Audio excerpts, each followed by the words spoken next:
Do you get pinchy hips every time that you go to squat? You've done all the stretching, all the foam rolling, and it still comes back. It's probably because the old outdated advice that you've been following to stretch whatever feels tight is probably not working for you. What you actually need to do is strengthen the muscles that are feeling pinchy and open up the joint so that your body actually has room to work. And it's not your fault because people always say if something feels tight, then you need to stretch it. But tight feeling muscles can actually just be weak muscles. So today I'm going to show you how to strengthen the muscles that feel tight, open up some room in your hips so your bones can move around nice and freely, and show you some really effective exercises I use with my clients so that they can squat without hip pain. Hi, I'm Dr. K. I am a physical therapist and a strength coach, and I help women who lift and want to feel fit and strong in the gym, overcome pain, get back to lifting so they can feel like a badass in the rest of their life again. If that sounds like your vibe, then go ahead and subscribe and stick around for more. Okay, so like I mentioned before, there can be a couple reasons why you're feeling this sort of pinchiness in the front of your hips when you're squatting. The number one thing that I start with my clients is stretching out your joint capsule. So basically in your hip joint where your leg bone comes into your pelvis here, there's a capsule, like fibrous tissue that surrounds this bone, inserting into this bone. A lot of times that can become a little bit tight and cause there to not be a lot of room basically in the joint. So this bone, when we're squatting down here, this bone is too close to this one and it's mushing everything in the front because it doesn't have any room to kind of sit back and down. And this is something that not a lot of people talk about because I've been in the lifting and physical therapy space for like 10 years. And when I had pinchy hips in the front, literally nobody told me about pushing my joint capsule around. It was basically just foam rolling the shit out of my quads and stretching the shit out of my hip flexor, like doing this guy 5 million times. And that wasn't doing shit. Until I found out that there's actually not a lot of room in the joint and we need to open up some space. So I'm gonna show you exactly how to do that with this first stretch. So this stretch is called a posterior hip capsule opener because it opens up the back of your hip capsule like I just explained to you. So I'm gonna show you how to do that one. Say I have pain on my left side, which is actually, yes, the side I have pain on. You are going to keep your left knee on the floor, on hands and knees, lift your right leg up, cross it over behind you and put your foot on the floor. From this position, you might already feel a stretch. I feel one in my butt cheek a little bit. That's exactly where we want it, back of the butt cheek. So from this position now, I'm going to lean my body at a 45-degree angle going straight back, basically along the joint line here, following my foot. I don't want to lean out to the side too much. I don't want to lean straight back. I want to go at a bit of an angle. That's literally going to take this bone and push it into the capsule and open up some space in your butt for those bones to move around better when you squat. Let's hold this for a minute or two. You're going to lean back at that 45-degree angle for a couple seconds and then come back up. Lean back and come up. If you're feeling any pinchiness in the front of this hip while you're doing it, I would say to bring your knee backward a little bit so you're not closing down this angle so much, and then try from there and emphasize more of the out to the side part of the motion. That way you're avoiding that yucky position where you might be feeling some pinchiness. And definitely breathing is very important with these exercises, especially when it comes to opening up some room in the joint. You want to just be nice and calm, breathing in and out through your nose. Maybe try and make your exhale a little bit longer than your inhale. Those are all things that are going to calm down the nervous system and reduce some of the tightness that you might be feeling. Okay, next we're going to get up on our feet and do some stuff with weight bearing. It's very important to do your rehab exercises while you're on your feet because your hips are literally holding your body weight up all the time. That's how they work in the world, and that's the position that you're in a squat when you're feeling that pain in the front. So it's really important to be in a similar sort of position when you're doing your rehab exercises too. So I just learned this one and it's my favorite for opening up your butt cheeks, which sounds weird, but this is appropriate, I promise.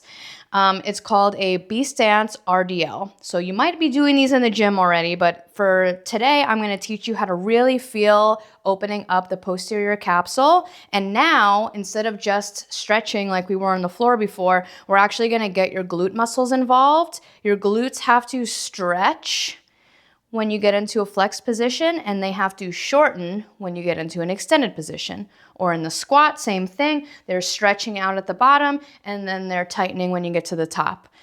Since we're having the pain when you're in this position, we need to make sure that your glutes can do that stretching. Now that your capsule is a little more open, we want to make those glutes nice and strong in the stretching and the shortening position so that you can do your squats without there running out of room here and without there being pain in the front. So, all right, you're gonna keep your left leg on the floor. You're gonna kickstand the back leg a little bit. Literally, this should not be holding up much weight at all. You should be able to bring your foot up and down and barely have any change in your position. That makes sure that we have the weight all on the leg that we're working on. Okay, from here, you're gonna put your hands on your hips, slight bend in the front knee, and you're going to hinge forward, push your butt cheeks back. Again, we're trying to make space here. Come back up. Now, ideally, you want to be feeling this in your butt. If you're feeling it in your hamstring, that's common. I would say a couple things. Number one, bend your knee a little bit more. That'll take some of the hamstring out and get more glute activation. And number two, when you're in the most hinged position, I want you to pick up that back leg and make sure you didn't automatically offload your front leg and go into the back leg. If you find at the bottom, you go to pick up your leg and you're like, oh shit, then we were offloading the front, and that's how you can also feel it somewhere else besides your butt. Okay, so again, big bend in the front knee, barely any support here in the back. Stick your butt out behind you and come on back up. So this one, I would say to do 8 to 10 reps on each leg, just to make it even. Maybe for a couple sets, but you gotta feel your butt cheeks or else. So far we have opened up the posterior capsule. We've activated the muscles in the back to make some room. And now we're going to strengthen the front, because the reason that I mentioned earlier about why you can be having pain in the front of the hips is actually because these muscles are not only tight, they're probably also weak. They're not used to having that much compression, that much load, that much force going through them in the bottom of the squat, and they are warning you and telling you to stop fucking around, okay? So we need to make these muscles feel comfortable with load, especially through their full range of motion. So we're gonna stretch them out and we're gonna compress them all the way down as well. So first one that you can do at home, I like to use this in the gym as well, is a Bulgarian split squat. You're welcome. I know people don't like this very much, but it's really good for strengthening and stretching that front of the hip under some load.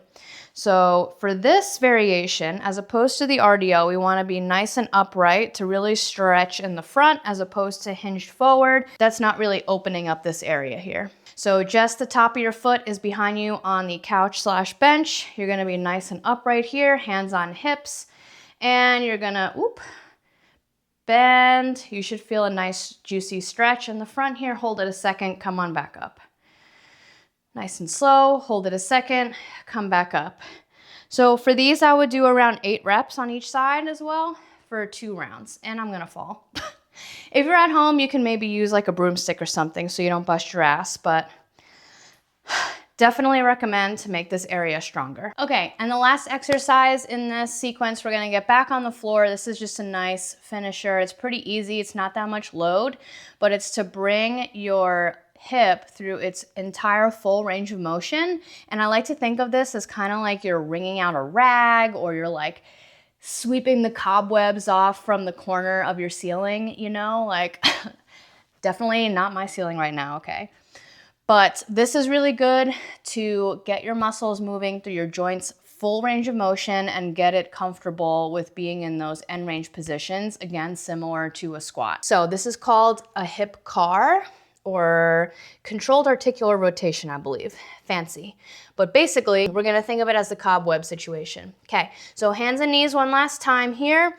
We're going to bring this leg through the entire full range of motion. So you're first gonna start by bringing your belly button into your spine. That's gonna keep your back locked out and prevent this like Beyonce thing from going on while we're trying to just isolate the hip joint.